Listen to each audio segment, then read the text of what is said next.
छत्रपति संभाजीनगर में मंत्री चंद्रशेखर बावनकुळे ने प्रेस कॉन्फ्रेंस कर विभिन्न मुद्दों पर अपनी भूमिका स्पष्ट की। उन्होंने कहा कि महाराष्ट्र की 12 जिला परिषदों में भाजपा और महायुति को स्पष्ट बहुमत मिलेगा। मराठवाड़ा की जनता भाजपा के साथ मजबूती से खड़ी है और यदि महायुति सत्ता में आती है तो योजनाओं का सीधा लाभ आम जनता को मिलेगा। लाड़की बहन योजना को लेकर उन्होंने स्पष्ट किया कि यह योजना बंद नहीं होगी और 31 मार्च से पहले सभी पात्र लाभार्थियों को अनुदान दिया जाएगा। अधिकृत सदस्यों को लेकर अधिनियम में संशोधन की संभावना है और यह व्यवस्था आगामी जिला परिषद चुनाव में लागू रहेगी। पार्थ पवार प्रकरण में अंतिम रिपोर्ट शीघ्र मिलने की बात कही गई। वहीं मुंबई महामार्ग बंद की घटना की भी जांच किए जाने का भरोसा बावनकुळे ने इस वक्त जताया है।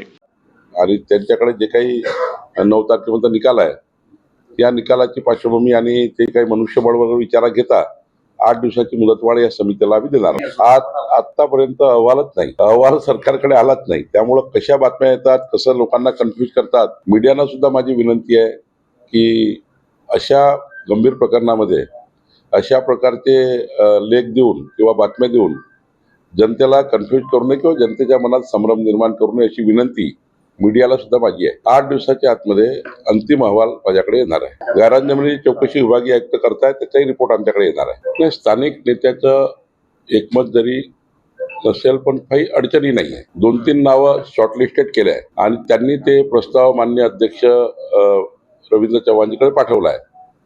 आज संध्याकाळी स्टेट कोर कमिटीची बैठक होईल आणि या कोर कमिटीच्या बैठकीमध्ये आमचे अध्यक्ष आणि माननीय मुख्यमंत्री निर्णय घेतील। फार वाद नाही आहे।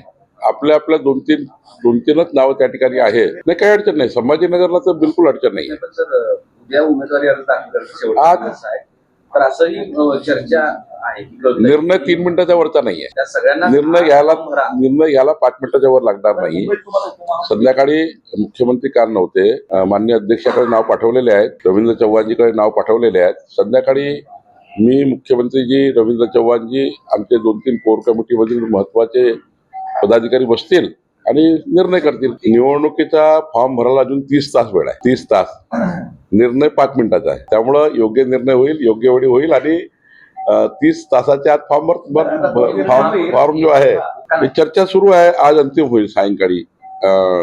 माननीय मुख्यमंत्रीजी आणि अध्यक्षजी बसतील आणि आम्ही अंतिम करू संध्याकाळी। असं म्हणताय की काही होऊ शकतं, शिवसेने सुद्धा काही सांगताय ती चर्चा सुरू आहे। त्यांनी चर्चा खुशाल करावी पण दिवसांनी स्वप्न बघू नये, काही महापौर बनण्याचे वगैरे। असं आहे की जेव्हा आम्ही युतीमध्ये लढलो आहे तर युतीचा विचार करूनच पदाधिकाऱ्याचं वाटप होणार आहे की तिथे तर भारतीय जनता पार्टी वेगळी लढली आहे। त्यामुळे ज्या ठिकाणी वेगळी भाजपा लढली आहे 14 ठिकाणी साधारण, त्या ठिकाणी काही ठिकाणी महायुती होत्या पदाधिकारी बसवण्यामध्ये, ज्या ठिकाणी महायुती नव्हतीच त्या ठिकाणी भारतीय जनता पार्टी निर्णय करताय। पण ज्या ठिकाणी महायुती आहे तिथं मॅन्डेटरी निर्णय आहे, तिथे भाजप सेनाच बसणार आहे। ते आपले मतं घेतील, बाजूला होतील, त्यांचे मतं त्यांना घ्यावे लागतील। राजकारणामध्ये निवडणुका लढाव्या लागतात, नाहीतर त्यांचे मतं आहेत ते कुठे जातील, त्यांना संभ्रम तयार होईल कोणाला मतं द्यायचे। त्यामुळे आपले मतं घेण्याकरता आपल्याला तर आपला माणूस लढवा लागतो। ठीक आहे, त्यांचे नगरसेवक सांभाळणे त्यांची जबाबदारी आहे।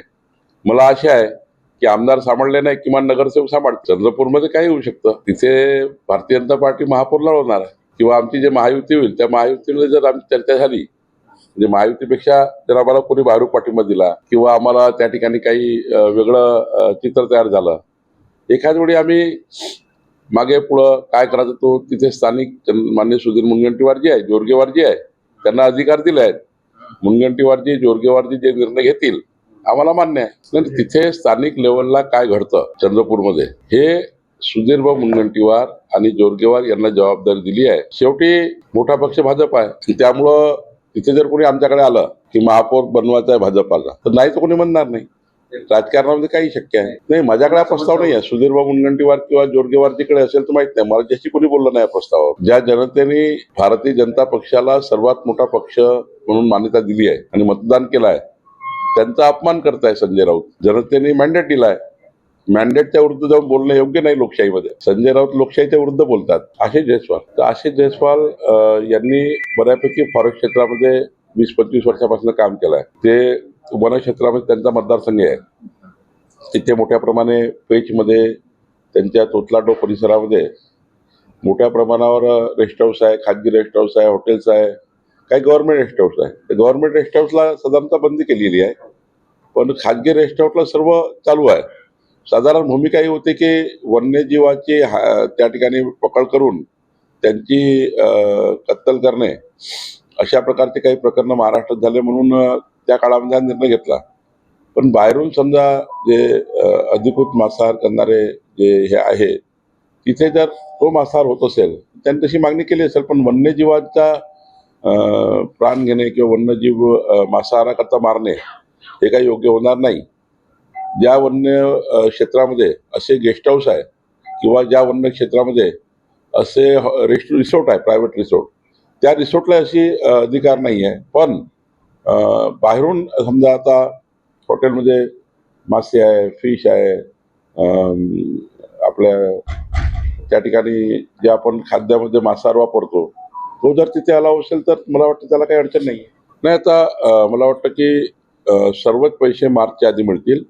31 मार्चात डिस्बर्समेंट करावंच लागतं पूर्ण. मागच्या बजेटमध्ये जे काही बजेट अमाऊंट झाला आहे लाडक्या बहिणीच्या अकाउंटमध्ये, त्याला संपूर्ण सोडावंच लागतं. 31 मार्चला आम्ही पार करू शकत नाही.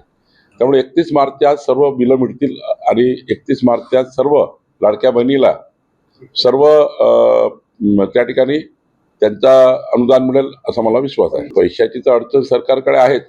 शेवटी इतका मोठा हा क्वांटम आहे, 2.5 कोटी लाडक्या बहिणींना इतका मोठा पैसा अरेंज करणे, तर प्रत्येक महिन्याला कधी कधी होत नाही तर 3 महिने, पण 3 महिन्याचा क्वांटम आम्ही पूर्ण करणार. शेवटी ज्या आमच्या लाडक्या बहिणीला आम्ही शब्द दिला आहे की महाराष्ट्रात काही झालं चालेल, पण लाडक्या बहिणीचा जो आम्ही त्यांच्या शेवटी हा पैसा कुठे जातो? आमच्या लाडक्या बहिणीच्या अकाउंटमध्ये जो गेला तो कुठेतरी मार्केटमध्ये खर्च होणार, त्या ठिकाणी स्थानिक वस्तू काय खरेदी करणार, येऊन जाऊन हा पैसा त्या ठिकाणी मार्केटमध्ये येतो, शिक्षणाकरता खर्च होतो. शेवटी महाराष्ट्राच्या मजबूतीकरता हा पैसा खर्च होतो. फक्त प्रत्येक महिन्याला कधी कधी अरेंज होऊ शकत नाही म्हणून 2 महिने 3 महिने असं सरकार करतं. पण मला असं वाटतं की 31 मार्चच्यात हे पैसे द्यावेच लागतील. ते देणं बंधनकारकच आहे आणि ते मिळतीलच. हे आव्हान आहे, पण आम्ही त्यातला मार्गही काढले. आव्हान आहे, पण माननीय मुख्यमंत्री देवेंद्र फडणवीसजी यांनी मार्ग काढलेले आहे. आम्ही लाडक्या बहिणीला संपूर्ण निधी देऊन आमचं सरकार स्टेबल आणि विकास जे आम्ही संकल्पित केला आहे त्या विकासालाही पैसे राहतील आणि लाडक्या बहिणीला पैसे राहतील अशी योजना नियोजन देवेंद्र फडणवीसांनी केलं आहे.